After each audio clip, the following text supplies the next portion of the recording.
ಉಪಮುಖ್ಯಮಂತ್ರಿ ಡಿ.ಕೆ. ಶಿವಕುಮಾರ್ ಹೇಳಿಕೆಯನ್ನು ಖಂಡಿಸಿ ಬಾದಾಮಿಯಲ್ಲಿ ಬಿಜೆಪಿ ಪಕ್ಷದಿಂದ ಉಗ್ರ ಪ್ರತಿಭಟನೆ.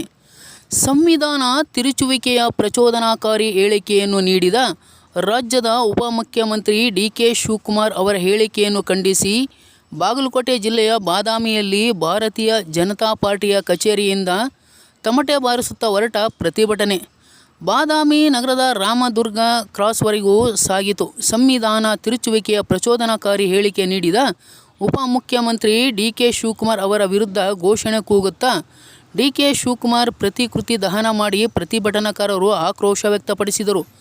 ಪ್ರತಿಭಟನೆಯಲ್ಲಿ ಭಾರತೀಯ ಜನತಾ ಪಾರ್ಟಿಯ ಬಾಗಲಕೋಟೆ ಜಿಲ್ಲಾಧ್ಯಕ್ಷರಾದ ಶಾಂತಗೌಡ ಟಿ. ಪಾಟೀಲ್, ಗುಳೇದಗುಡ್ಡದ ಮಾಜಿ ಶಾಸಕ ರಾಜಶೇಖರ್ ಶೀಲವಂತರ್, ಬಾದಾಮಿ ತಾಲೂಕು ಅಧ್ಯಕ್ಷರಾದ ನಾಗರಾಜ್ ಎಸ್. ಕಾಚಟ್ಟಿ, ಸಂಜು ಜಾಗದಳೆ, ರಾಘವೇಂದ್ರ ದಯಪುಲೆ, ವನ್ನಯ್ಯ ಹಿರೇಮಠ್, ಬಂಡಿ ವಡ್ಡರ್ ಸೇರಿದಂತೆ ತಾಲೂಕಾ ಯುವ ಘಟಕ ಹಾಗೂ ಕಾರ್ಯಕರ್ತರು ಪ್ರತಿಭಟನೆಯಲ್ಲಿ ಪಾಲ್ಗೊಂಡಿದ್ದರು.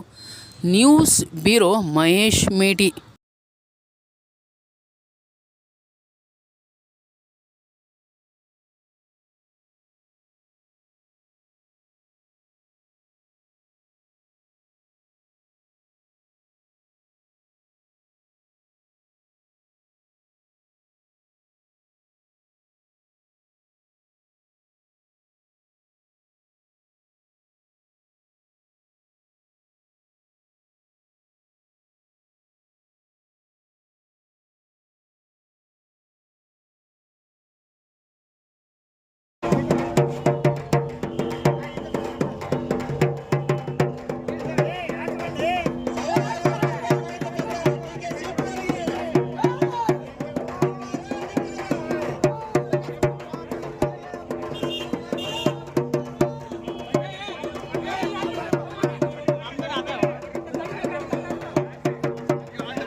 भारत माता की भारत माता की